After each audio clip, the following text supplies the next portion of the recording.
नमस्कार दोस्तों, स्वागत है एक बार फिर से आप सभी के आपके अपने YouTube channel VM take info में। दोस्तों, आज के इस वीडियो में हम बात करने वाले हैं हमारे भारतीय स्टेट बैंक के जो सीएसपी भाई हैं उनके लिए वीडियो है।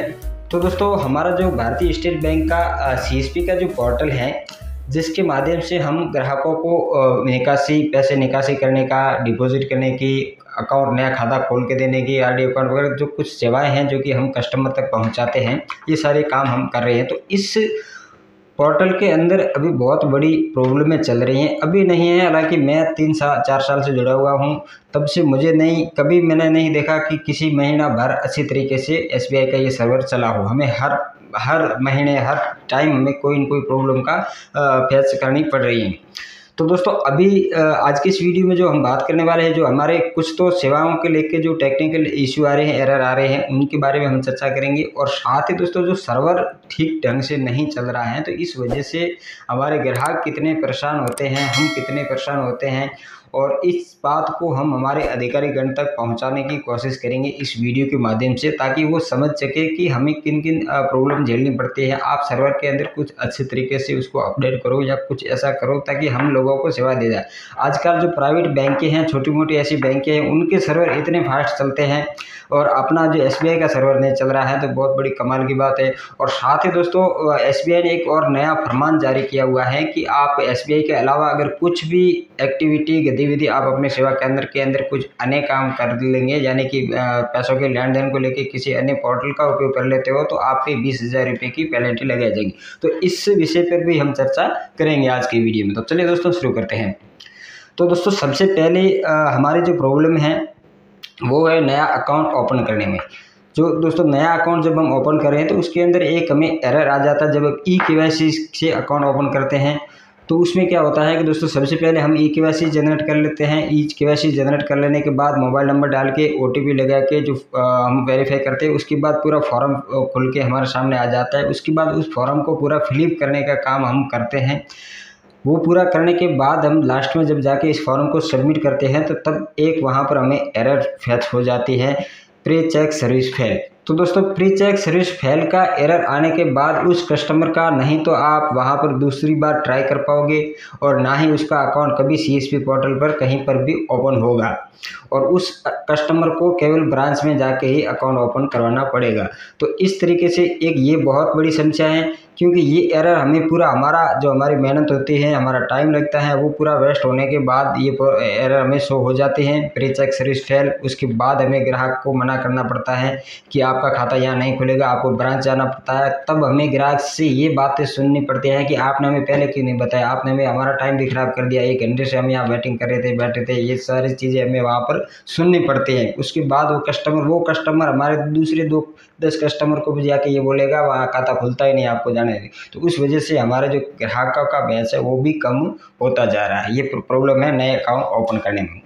उसके बाद दोस्तों, दूसरा एक है जो कि मोबाइल नंबर सीडिंग करने का। मोबाइल नंबर सीडिंग करने का अगर हमारे पास ऑप्शन दिया हुआ है, लेकिन उसमें भी हम क्या करते हैं, अकाउंट नंबर डालते हैं, मोबाइल नंबर लगाते हैं, उस कस्टमर से ओटीपी लेके वहाँ पर वेरीफाई कर लेते हैं, उनका फिंगर कैप्चर करवा लेते हैं। सब कुछ करने के बाद भी वहाँ जाके हमें एक एरर शो हो जाता है और वहाँ पर मोबाइल नंबर है जो कि सीडिंग नहीं होते। तब भी हमें कस्टमर से ये सुनना पड़ता है कि आपने ओटीपी तो ले ली हमसे और हमने अंगूठा भी लगा दिया, मोबाइल नंबर क्यों सीडिंग नहीं हो रहा, तो आपको पहला बताना चाहिए था, वगैरह। ये चीज़ें हमें कस्टमर की वहाँ पर भी सुननी पड़ती है।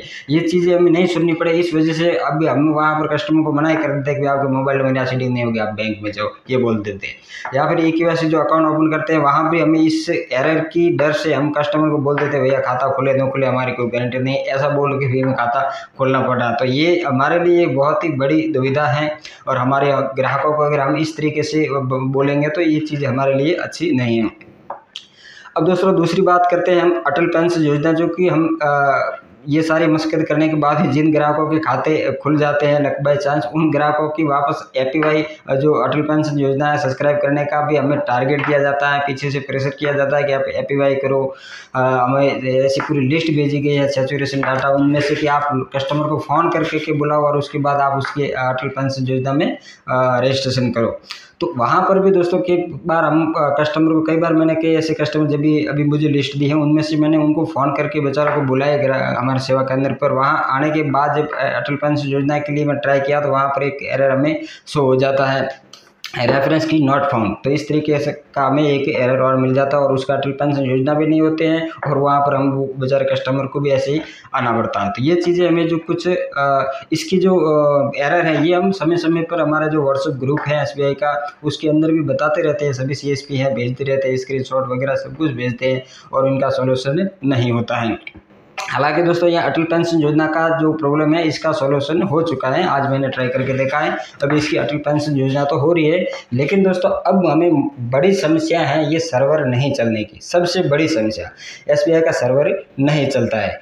और दोस्तों अब क्या है कि हमारे जो ग्राहक है वो बेचारे 15-20 किलोमीटर दूर से, अभी भाड़े भी इतने बढ़ चुके हैं तो वहाँ से 15-20 किलोमीटर आने का भाड़ा, उनको आने जाने का 100-150 रुपये भाड़ा ले लेते हैं वहाँ टेम्पो वाले वगैरह।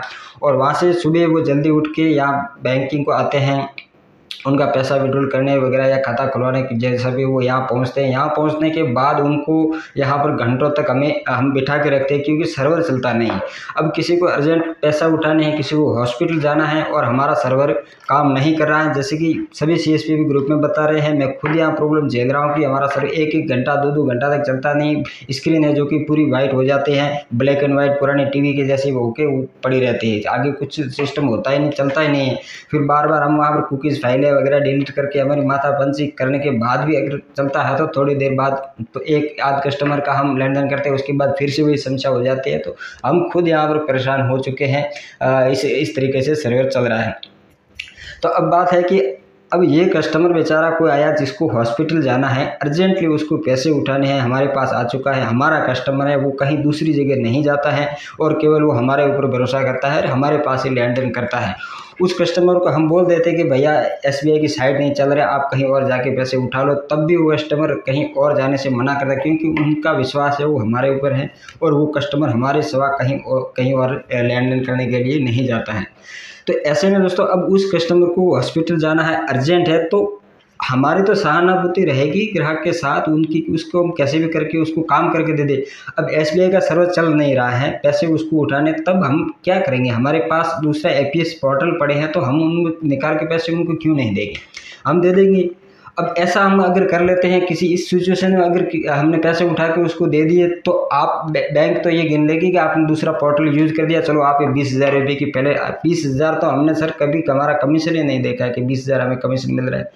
और ये चीज़ें हम क्यों करें? हमारे ग्राहक जोड़े हुए हमसे रहें, इसलिए हम दूसरा पोर्टल यूज़ कर लेते, क्योंकि ग्राहक को ये पता नहीं होता है कि इसने दूसरे पोर्टल से पैसे निकाले हैं SBI से। उनका तो विश्वास रहता है कि SBI के सेवा केंद्र पे गया था, वहाँ से मैंने पैसे विड्रॉल किए हैं। और ये सहानुभूति हमारे ग्राहकों के साथ बनी हुई है कि ग्राहक यहाँ से नाराज़ होकर नहीं जाए, ग्राहक को कहीं अन्य जगह भी भटकना ना पड़े। ऐसी सिचुएशन में सर हमें यहाँ पर थर्ड पार्टी पोर्टल का उपयोग करना ही पड़ता है। ऐसे में अगर आप 20,000 रुपये की हम CSP पे पेनल्टी लगा रहे हैं, ये बिल्कुल गलत है सर, ऐसा नहीं होना चाहिए। और हम तो चाहते हैं कि हमारा जो SBI के जो ट्रांजेक्शन है वो सबसे ज़्यादा हो, हम इसमें ही काम करें, क्योंकि अगर ये सर्वर फास्ट चलेगा सर तो हम किसी प्रकार का हमें दूसरा कुछ काम करने की ज़रूरत नहीं पड़ेगी, क्योंकि हम SBI के साथ जुड़े हुए हैं और हमारी जो पहचान है वो SBI से ही है। तो हम दूसरी पोर्टल को क्यों उपयोग करेंगे? लेकिन सर हमारी भी कुछ मजबूरियां होती हैं, हमारे कस्टमर है वो परेशान ना हो, इस वजह से हम थर्ड पार्टी का पोर्टल है उसको भी उपयोग कर लेते हैं। तो दोस्तों आज की इस वीडियो में ये सारी चर्चाएँ हैं, तो उम्मीद करता हूं कि ये बातें हमारे अधिकारीगण तक पहुंचे और इस चीज़ों पे गौर करें। और जो हमें ये 20,000 रुपये की पेनल्टी है, कभी कभार हमें कोई थर्ड पार्टी का पोर्टल उपयोग करना पड़ता है, क्योंकि सर यहाँ पर कस्टमर आ जाते हैं, वो हमारे अलावा कहीं और नहीं लेन देन करने के लिए जाते हैं, तो ऐसी स्थिति में हमें उस ग्राहक को विड्रॉल करके देना पड़ सकता है। तो ऐसे में अगर आप 20,000 रुपये की पेनल्टी हम पे लगाएंगे तो ये बिल्कुल गलत है, ये बात आप नोट करो और आगे इस चीज़ पर आप थोड़ा विचार करें सर। तो दोस्तों उम्मीद करता हूँ ये सब जानकारी आपको अच्छी लगी होगी और हमारे अधिकारीगण भी इस चीज़ को अच्छी तरह से समझ गए होंगे कि हमारी भी क्या मजबूरियाँ हैं। SBI का CSP पोर्टल हम चलाते हैं, इस पर हम कभी कभार हमें थर्ड पार्टी पोर्टल का उपयोग भी करना पड़ सकता है हालातों को देखते हुए। तो ऐसे में आप अपना जो SBI का सर्वर है इसको बहुत अच्छा बनाएं ताकि फटाफट चले, तो हम भी SBI के साथ ही जुड़े रहेंगे, हमें किसी अन्य पोर्टल का उपयोग नहीं करना पड़ेगा। दोस्तों जानकारी अच्छी लगेगी तो वीडियो को लाइक और शेयर जरूर कर लीजिएगा और वीडियो के कमेंट बॉक्स में आप अपनी राय जरूर दीजिएगा। तो चलिए मिलते हैं कोई अगले नए वीडियो में, तब तक के लिए जय हिंद जय भारत।